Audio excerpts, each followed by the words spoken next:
Hey, what's going on, Podcast Nation? It's Jason Harris here, and thank you for joining me in another episode of The Drive. Today, I have a very special guest. I have Mike Martinez from DealerOn.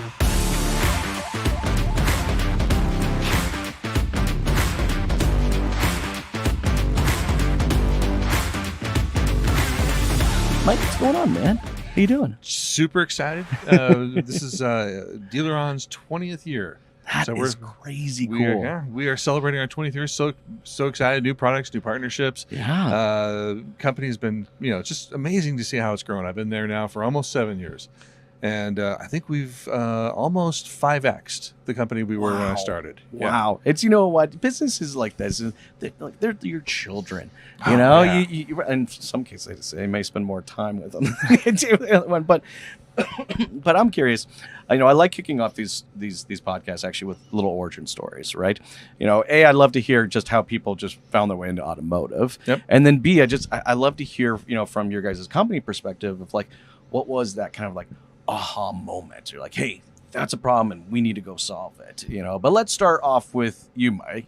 How did you get started in this crazy little world we call the automotive industry? Absolutely. So I came through the path of technology. Okay. I was, one of those kids who got excited about computers way back. My first computer was a Commodore VIC-20. Okay, there you go. Yeah, mine was a 64, but you're even that ages me a little bit. Yeah. And I started learning how to program it because I thought it was really cool. I could control these things on the screen, and I got really into Geek Alert. I got really into Lord of the Rings, and I wanted to create that world. Okay. And so I figured the only way I could, I can do this on a computer. And so I started. I got a TRS-80. Nice. And started programming in TRS-80 assembler, just ones and zeros. Ones and zeros. And from there, moved on and figured out, okay, I'm not going to be a software developer. I'm not that good at it. It's not how I'm going to learn my living. Then I spent 7 years at Microsoft on the product side. So wow. I have worked on a number of the products that you probably love and hate today. Print Preview and Excel, that was me. And then from there went to started really in my startup career. Yeah. Joined a small company in customer relationship management way back in client server days. Fun. And that was then acquired by Lucent Technology, which is a big technology company at the time, part of Ma Bell. Yep. And it got too big. Got too big for me. It's 140,000 people, and I wasn't getting to know my customers, and I wasn't feeling like I was really contributing to the products. And a couple of friends had left and had gone to this startup company called the Cobalt Group. Oh, okay. I'm familiar with those guys. Yeah. And they needed a marketing and a product guy. Yeah. And one of my friends said, "Hey, I know this guy. Let's talk to him." And that was it. I joined the Cobalt Group in 2000. So that's how you got sucked into the auto world. That's how I got sucked into the auto world. You got bit by the bug. Yep. So I was just thinking about it this morning. NADA 2000 was my first NADA. It was crazy town. Internet 1.0. Oh yeah, that's super early stuff. Everything was going to change. Yeah. People were spending so much money. Gigantic ads everyone was going to buy cars online. Everyone's going to buy cars online. Dealers are going to be disintermediated. With Cobalt, I'm like, I don't feel that. I think like dealers are here to stay, and they provide like really important valued services to customers. And so I started building products for dealers. And, cool. Over time, I think I've probably been in 5,000 dealerships in my career. Wow. Because I did product and marketing at Cobalt, and then I moved over and took over sales. And so I had the Cobalt sales organization, and I spent 2 years. So you've really seen over the last couple decades of just traveling, kind of how the industry is. You know what's funny? Because I've been in the industry about the same time as you have. And, it's so funny. I hear people talk, and it's like, yeah, I remember having that exact same conversation in 2002. Like, oh, this is going to happen. I'm like, well, it didn't happen 20 years ago. I don't know if it's going to happen now still, but it's funny to. It is so cool. We introduced a product this week at NADA. Yes. Called DealerOn Signals. Yes. And Tina and Bill were just showing me this. Absolutely amazing. It is the product I wanted to build 20 years ago at Cobalt Group, and we can now finally do it. We now finally have all the connective tissue. We have, an ecosystem that if, basically in retail technology today, dealers have a choice. Mm-hmm. Your choice is either buy into a closed wall garden, Yep. which is sometimes also called a prison, and live with the technologies that are within the closed wall garden, which probably can work together pretty well. Sure. Or you follow an open standards approach, and you can put together all these cool technologies to do things that you can't you haven't been able to do otherwise up till now.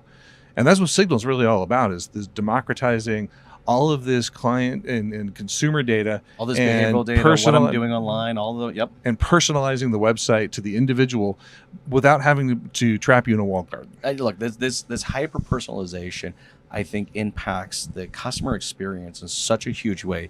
Like, Mike, I'm so curious. Like, what was that aha moment of saying? Because I know you said you've been like, this is what I wanted to build. Yep. 20 years ago. Like, what was that moment of going, hey, look, there's a better way. There's a better experience here. It doesn't just have to be talking at them. We can talk to them. Right. Like, so it was a year and a half ago. Okay. And Ali Amarizvani, our CEO, and Michael DeVito, our chief product officer, and I were sitting around talking, and some of our customers were leaving us because they wanted something called a single platform solution. Mm. And we're like, okay, what does this really mean? And when we started talking about it, we realized, okay, they're going in a direction where they're putting themselves inside the walled garden. Mm-hmm. But that's not what they really want. What they really want is best of breed solutions that can work together, that can create this hyper personalized experience for the shopper and convert them at a better rate, but without having to give up all of the vendors that they already know and love and trust.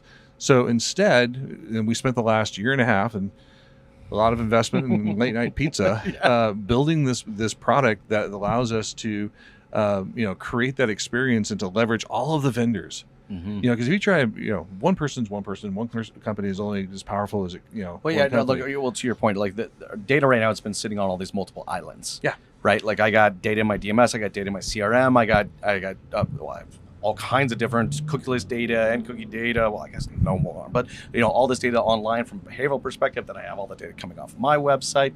Like, it's all these crazy little islands. It's all out there, and all your agencies and all your vendors have data, and so let's hook it all together. Yeah. Let's enable this hyper personalized experience by creating a web platform that allows email marketers, digital agencies, customer data platform, identity platforms to all participate and connect on the web where the customer is doing the shopping. Mm-hmm. And that was the idea of that led then to Signals, and now to our partnership with Full Throttle for Signals Experience Cloud. That is very, very cool. Yeah. So let's actually dive in. Let's go a little more in kind of the product, right? Because I think what you guys have built. Some people maybe just from the outside just say that this is just a website solution, but it's a lot more than that. Mm-hmm. Right? I mean, it is, for me, and I've talked about this for many, many years, this is the first impression the consumer has of what it's going to be like to do business with you. Mm-hmm. And if there's is there anything more important than the first impression? I'd love to kind of get your take on how we can enhance kind of that first impression. So way back when I first started in this industry, I'm working for a technology company, and I'm a technology guy. Good guy named Terry Smell. Mm-hmm. I'm an old car guy. Pulled me aside and said, "Here's the one thing you got to know, Mr. Technology Guy. The auto business is a person business. First, last, and always, it's a person business. And if you can find a way to make that technology feel personal to the individual, you can do some real good here." And so that's kind of always resonated with me. And with Signals, particularly because it's an open platform. Yep. We can connect to all those sources of data. So, for example, I'm looking. One of the things I think is super cool is we can work with anybody who's doing any kind of customer communication targeted to an individual. Okay. So, a service reminder program. Sure. Or a customer inequity program. We can provide them with the UTM code that they can attach to their email communications or their text messages and whatnot. Yep. Send those to the customer, and then the customer, when they arrive at the DealerOn website with Signals, that customer is going to get that personalized experience with the same creative, the same offer that is relevant to them and results in a much higher level of engagement and conversion for the dealer. Well, sure. And by leveraging all of those people, everybody yes. gets to participate. It's not just it's not just the company we acquired. It's everybody can participate and make this happen. Yeah. Well, and really what you're doing is now you're creating kind of these partners that are really assisting. They're not just vendors anymore, right? By connecting the dots together with you, then now we become a partner to create a better first experience, a better online experience. Yep. I'm curious, from where dealerships kind of sit right now. So let's say that we have some dealerships that are out there watching and listening right now, and they're like, okay, guys, hey, how's it going? Okay, you guys are talking about websites, hyper-personally, that's not necessarily something. We have a lot of buzzwords in our industry, right? Yep. And the concept of hyper-personalization exists in many, many verticals. This is pretty common, right? But it's just not something that we've seen in the automotive space. So give me kind of a quick example for people out there watching and listening of how that kind of plays out for the customer. Sure, absolutely. So Jeff Bezos, when early on he said, we don't want 5.4 million customers. We need to create a website for every single one of those customers and make it a personalized shopping experience. Yep. We need 5.4 million websites. So when you think about how you interact with your customer, every single customer is different. And when they walk in your showroom, you spend a lot of time getting to know them. Yes. And you ask questions and you take feedback and you adjust your presentation to meet their needs. So you can help them understand that you're solving problems for them. Mm-hmm. That's what the Signals technology does. It's just we leverage lots and lots of conversations, lots and lots of data to understand what's going on with this particular customer. And so that when they arrive at your website, they have that personalized experience that they can then hands off to your sales staff to finish out the deal and assist the customer. Well, and look, I think for anybody out there watching and listening right now, we've talked a lot about creating better experiences, right? Mm-hmm. Like this is a decade-old, conversation. The experience. And here's what I find about the experience: it's never one big thing. No, you know what I mean? Because if it was, it'd be something like we just kind of quickly fix. The experience sucks because there's a leak in the roof, and it smells weird here. That would be something we would really fix quite quickly. Yes. But really the consumers, what they kind of determine to be a good experience, and we're consumers, we know like some of the best experiences we had, it was always the little things that made a big difference, and I think one of the biggest little things that you guys have addressed here is the little thing of being known. Like, hey, I know you. Exactly. I know something about you, and that feels warm and toasty, you know? Well, and it's the expected experience now as a consumer that when I return and then go back to Amazon again, because I think they're the best example of this, when I return, the page is configured to the things that I have looked at and the questions I've asked of Amazon without requiring me to log in, without doing anything unusual. It's just I show up on their homepage and there it is. And it's my Amazon as opposed to whatever you experience. Sure. Same thing with Google. When you go to when you query on Google, you're going to get a different experience because you're a different person. Same should be for the shopper. And by the way, that's the expectation. That's the experience that customers have today that they expect to be available with every customer or every company that they're working with. Yep. So as consumers, and as dealers selling to consumers, the expectations it's not the guy down the street that's selling, a different car than you. You're competing with the experience that's being created from all the providers across the customers day in and day out. And that has all become very personalized and without thinking about it and without putting artificial blocks in front of me of having to log in or do something special. It's just it has to be smooth and it has to be natural. Right, and it does. It makes a big difference. I mean, I think all the way back to like Mike, the way we order pizza now. Yeah. Like I go on my app. Like, hey Jason, this is what you ordered last time. You've ordered it a few times. You want to do the regular? Yep. Hey, if not, here's a couple new products or new things. By the way, you got some loyalty points here, and do you want the same salad you wanted last time? Shout out to Pagliacci Pizza Seattle, best app. But yeah, that's exactly the experience. I mean, and they can do that for a $45 pizza. Yes. We should be able to do this for a $45,000 car. Right? Yeah. And that's literally what we're talking about here is creating that type of experience. I mean, look, we're in Las Vegas. This is a city of experiences. Bling. Right? It's just everywhere you go. Like I was checking into my hotel. I've stayed at this hotel a few times, and I thought something was really interesting when I was filling out. They're like, what car are you driving? And I'm like, well, that's an interesting question. Yeah. Right. So it was like, okay. And, and then as I was getting here and you could do the pre-check-in so you can get the digital key and stuff like that, they asked me for my plate number. I was like, I don't know, I guess for parking, this just makes life easier. Right. I pulled up, they opened the door. Welcome back, Mr. Harris. No way. That is powerful. So that is freaking and powerful. it took me almost a good couple hours after I checked in to figure out how the hell did they execute that? And I realized, that when I was doing my pre-check-in, they asked for the plate number for parking. They, at some point, when I pulled up, someone entered my plate number and it came up as Mr. Harris. They opened that door. It was Mr. Harris. I walked into the lobby, somebody in. I mean, talk about that's impressive. That was an experience, man. That was a heck of an experience. Wildly cool experience. It makes me, it's people, process, and technology. Yeah. So what's great is, obviously their technology is working really well, but they've trained their people to be able to take advantage of that Beautiful technology. process. It is a beautiful process. It made me think a little bit about, I'm from Seattle. There's a restaurant, old style restaurant in Seattle called Canlis. Okay. And one of the claims to fame from Canlis is that you could pull up and it's valet parking and you get out of your car and you go into the restaurant and you have a fantastic meal. You get up, you pay the bill, you get up, and by the time you walk to the door, without talking to anybody, your car is right in front of you. They've done this for 50 years. Wow. And it creates this amazing experience. And so through training and process, they figured it out. And now we can just leaven technology in there and make it even more powerful.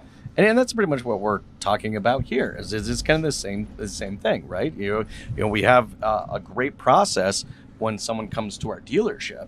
This is the one thing, from a process perspective, we don't seem to falter on, right? It's like someone comes to the dealership, we roll out that red carpet, right? If they're here for service, we got their name on a big old board saying welcome in. It's like we got this. But I think always in the past, the online experience hasn't really necessarily been on par with the in-dealership experience. But I'd love to get your thoughts. No, I think that's completely and totally true. Is two very different people go to the same dealer's website and receive exactly the same experience of the information that we provide them. We know that Jason is ready for service.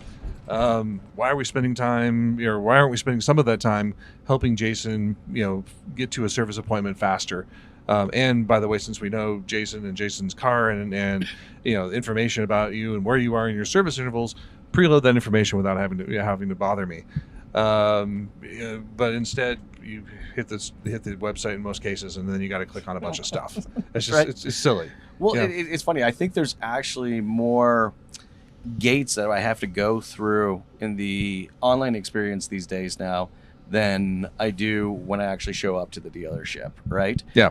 So actually, what? That's a good segue. I like finding rabbit holes. So since I got you here, I gotta ask you, right? As far as CTAs on a website, because I just recently was doing some consulting with a dealer group, and holy CTAs. I counted 12.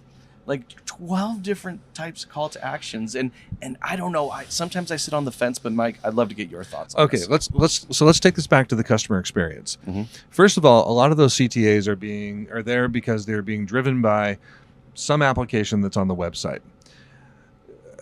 Some of those apps make really great sense and they deliver really great value. But what I'm here to tell you is that every one of those you put on your website, you are degrading the performance of your website and therefore the experience of your customer.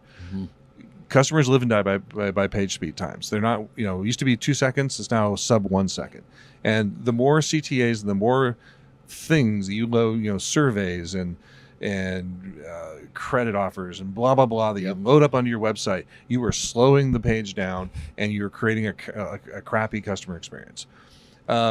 We follow a pattern that when we design a page, Mhm. we want to make sure that we are educating the customer, that we are putting calls to action visibly to them in an attractive way, but not so many that you're cluttering the page. Sure. So there should always be a moment where wherever they're on the page, they have the ability to click into something to take action.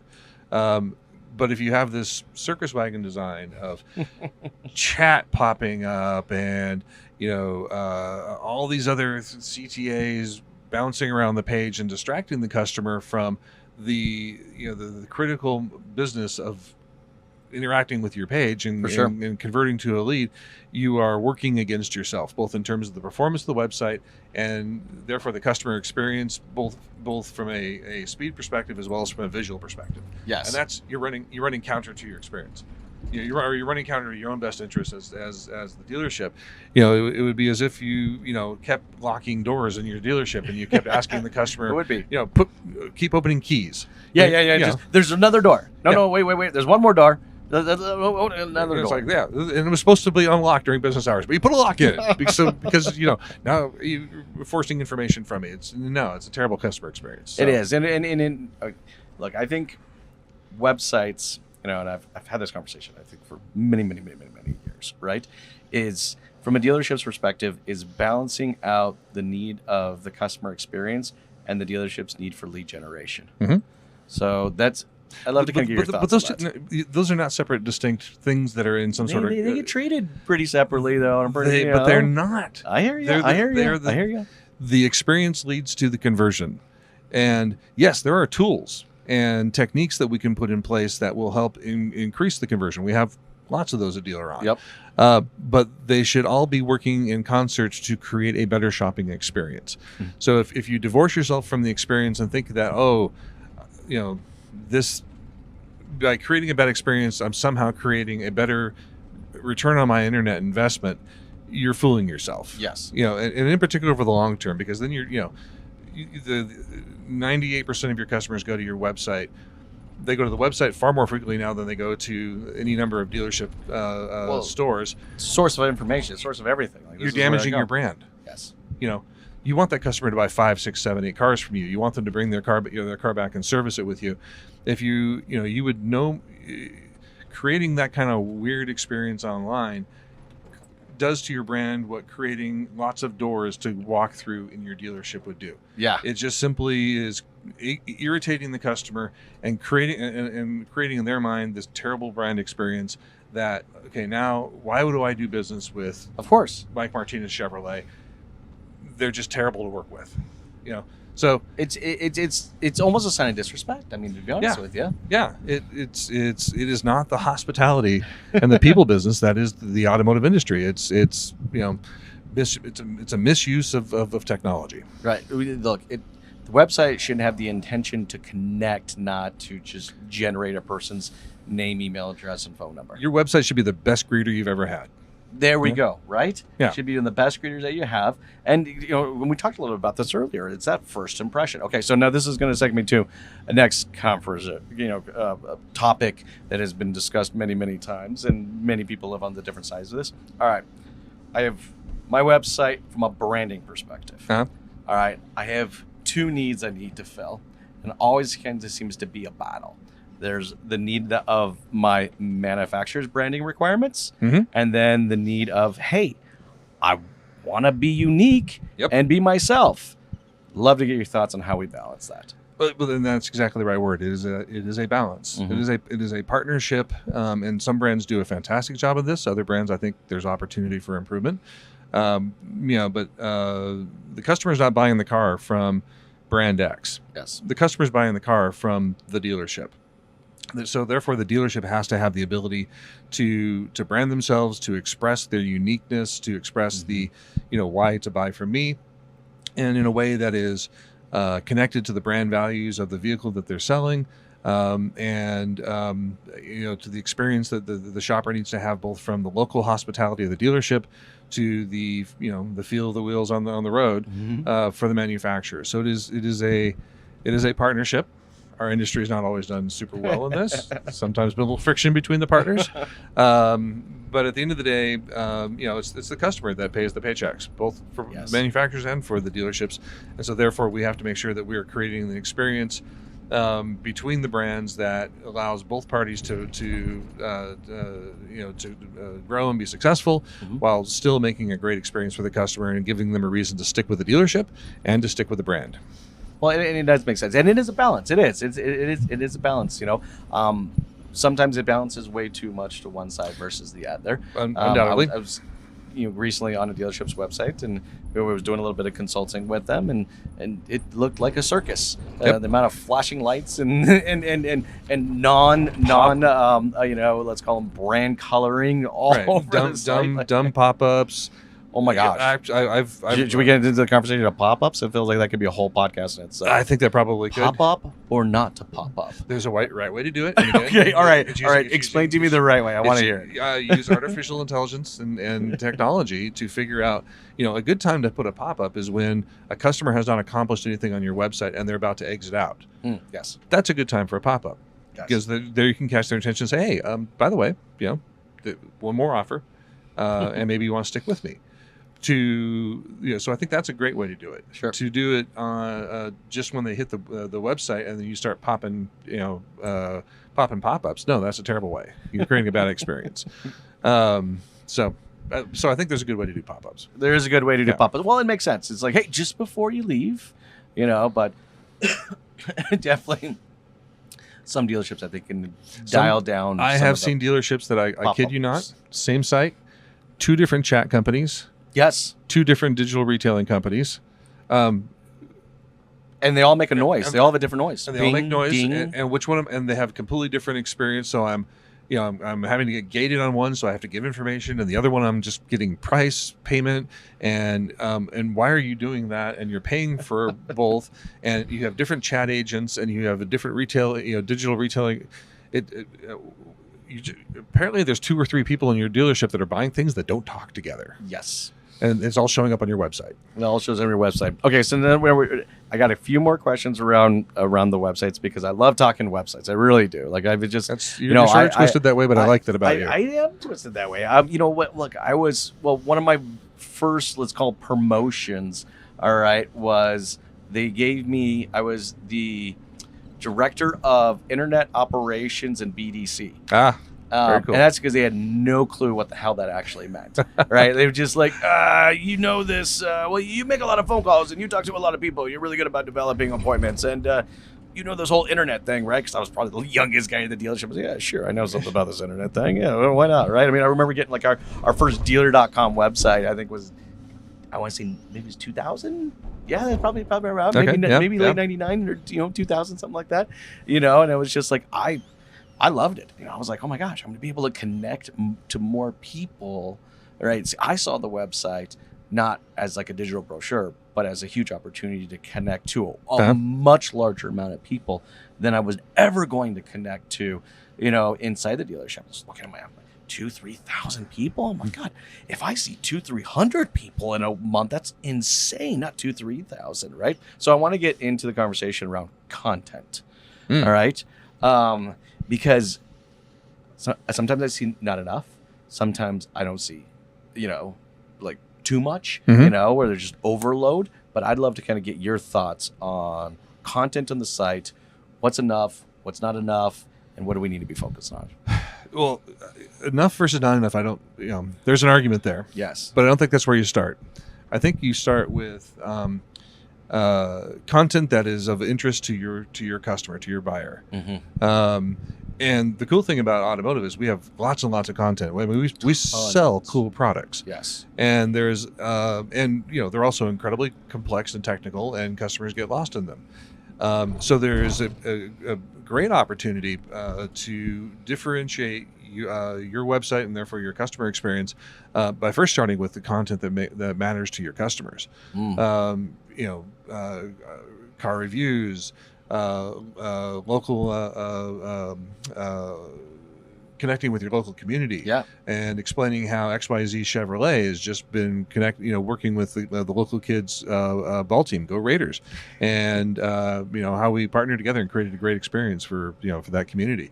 That stuff is, deep local content that brings them back. Yes. And it's interesting if you look outside of the automotive industry and you look to other industries, there's a great examples to pull from things like home services with improvement and home improvement, plumbing, electrical, legal, for example, where those industries have done a really fantastic job of building really relevant, in-depth, genuine content with a voice from who is whatever business that they were representing, that really cause engagement. No, I like this. And relevant content, it's not content just for the sake of putting it up there so the search engines can pick it up.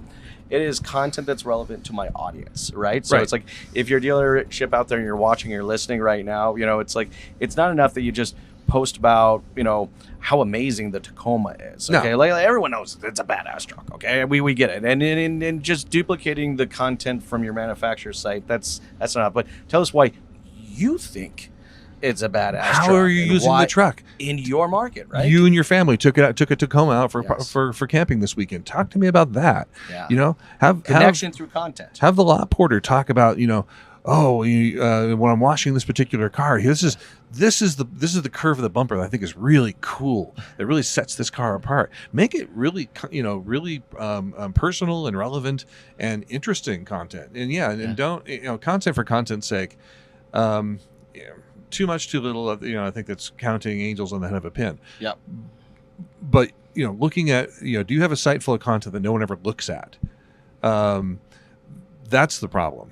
You've created tons of pages that are loading down your site that no one's ever looking at, and you think you might be driving better search engine traffic because I have all this content. No one's looking at it, and therefore, when the search engines index, they're just simply going to ignore those pages because no one's looking at that content. So why would they give you any credit for it? So it's got to be content that's relevant, that drives attention, that drives action, and then therefore drives better positioning by the search engines when they index the page. So, put some heart and soul in your content. Yeah, actually, well, you kind of said earlier, it's making content for your audience. Yeah. Not making content for the sake of doing it, but actually, who is my audience? Who are we selling trucks to? Is most of our trucks getting sold to, businesses and workers, or are most of our trucks being sold to families? And if so, why are we not creating content about, how you can use your truck to just, have better family vacations? Or you have a big chunk of customers that are doing commercial. Yeah. And how can they get better utilization out of their truck? How can they get better mileage? How can they keep the asset for longer? Those things are important to me if my business is based on the truck you sold me. Well, and I think what's super key here is by and now I take this kind of cool content that we just talked about, all right, and I combine it with a cool piece of technology like you guys have built, right? Because now I'm collecting, not just the fact that they're shopping for a truck, all right, but now I know they're shopping for a truck because they spent time reading an article why it's a great family vehicle. And that then adds to the amount of data that we know about that particular customer. Yes. And the next time they come back, we can make it even more hyper-local, because then it's like, oh, okay, they spent quite a bit of time looking at the Sequoia. They have a family. They have a need for a larger vehicle. Maybe they're into camping. Yeah. We look at where they came from, where they went to, and we can use that information to make subsequent visits even more relevant and experiential to that customer. Kind of keep them continuing to go down that content path, right? So your content can really add to the customer's experience as we learn more and more about that customer. Dude, I know I better stop because I love content. I can go down this path for a long time.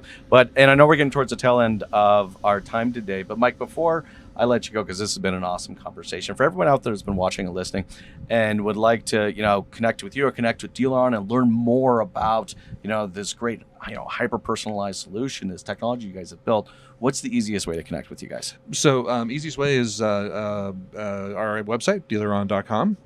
Or email sales@dealeron.com. Or if you'd like to connect with me, which is a little questionable, but it's still cool, mmartinez@dealeron.com, and I'd be happy to get your emails and help you out. Awesome. Mike, thank you so much, man. Jason, this has been a lot of fun. I am so honored to be here, and thank you so much for the time. This has been a blast. Thank you guys for watching. You guys have a great day. See you, everybody.